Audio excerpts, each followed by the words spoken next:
What's going on, guys? Welcome back to WWE Network and the show where I, Graham G. Matthews, break down all the original content you watch on the WWE Network and on Peacock. And today we're talking the September 10th, 2022 edition of the SmackDown LowDown featuring Scott Stanford and Matt Camp this week. No Jackie Redmond. We had Scott Stanford filling in for her this week. They start off the show running down the biggest headlines from last night's, what I thought, or from Friday's, very enjoyable edition of SmackDown. They recap the Fatal 5-Way that saw Ronda Rousey emerge as the new number one contender to the SmackDown Women's Championship before throwing a backstage to Megan Morant and Ronda Rousey. Ronda Rousey still wearing her pink gi that she came out with, but that was a cool touch. She came out she wrestled in her full gi from MMA back at, Elimination Chamber in Saudi Arabia. And that was due to the fact that women had to, over there with the fucking women's matches, which is dumb, they have to cover up every inch of their skin. Again, stupid, but whatever. I thought that was a cool touch back then. I thought her coming out to it here was cool. This was her first match, I think, since SummerSlam when she was suspended, came back last week, attacked Adam Pearce. So the fact that she's on the show despite attacking the authority figure, I'm not sure how that works exactly. I guess she was internally disciplined, we were told. And Adam Pearce was dealt with also for his actions. So the wording of it kind of sounded like they were mimicking the AEW shit, which if they did, that's dumb and petty. I can't 100% say they did. It was probably no coincidence. And if so, that's pretty stupid, but just a small nitpick there. But yeah, she came out wearing the pink gi. And she mentioned in this interview with Megan Morant that she wore that in honor of her mentor, Gene LaBelle, who recently passed away. And that's who Daniel Bryan, or Bryan Danielson's finisher, is named after, was the LaBelle lock, Gene LaBelle, which is pretty cool.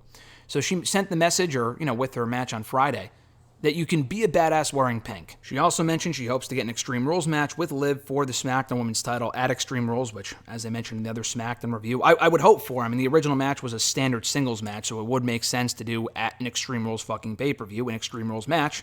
So it makes it remains to be seen whether that's going to be the case or not. And she also acknowledges the last two matches she had with Liv, she was kind of sort of screwed. I mean, the first one was a clean cash-in of the briefcase, of the Money in the Bank briefcase, but it wasn't a standard singles match. And then the second time was a finish where she got cheated out by Liv and she had her shoulder up and whatever. So she's hoping with the stipulation match she can win back the championship in clean fashion, which I assume will end up being the case. Back in the studio, Booker T talks about Ronda Rousey's strategy for the match at Extreme Rules and mentions that becoming champion has kind of given Liv a cloak of not invisibility, but invincibility, giving her more confidence, which is true. And it kind of remains to be seen with the loss of her mentor, Gene LaBelle, and everything else going on with her on TV lately anyway, as far as the suspension and stuff, will affect her confidence going forward. From there, they recap the return of Braun Strowman to the show, who attacked Alpha Academy. Not much more was established there beyond that as far as what he has in store for the Blue Brand going forward. They previewed next week's Fatal 4-Way Tag Team match. They're redoing them. So I guess they're doing it on SmackDown because they did it on Raw this week and Braun interrupted. It doesn't really matter what brand they do it on, just considering there were 4 teams involved. 2 were from Raw, 2 were from SmackDown. But they're running it back next week. The winners get a tag team title shot at a later date. Matt Camp is favoring the Profits in that one, considering they came out to aid McIntyre in the main event. I really hope they don't win. We've had enough Usos and Profits matches, and they were all great. I mean, their Money in the Bank match was one of the best all year, but there's no reason to go back to that anytime soon. They also recap, speaking of tag teams, the Imperium versus Brawling Brutes stellar 6-man tag team match that kicked off the show on Friday. Fantastic stuff. Megan Morant interviews Imperium backstage, and Gunther mentions that they want to continue. The whole goal of the Imperium is to protect and defend the honor of the sport. And he was honored to share the ring with the Brutes, but also be more honored to share the ring and be joined by such great athletes. And Giovanni Vinci, who is now a part of the SmackDown roster moving forward, which is awesome, and Ludwig Kaiser. Vinci says there's a lot more to come. Kaiser echoes those same thoughts, and that was about it. Back in the studio, Camp and Stanford mentioned that they want to see more of that match, and I absolutely fucking agree. That 6-man was stellar, so hopefully they can run that back at some point, maybe even at Extreme Rules.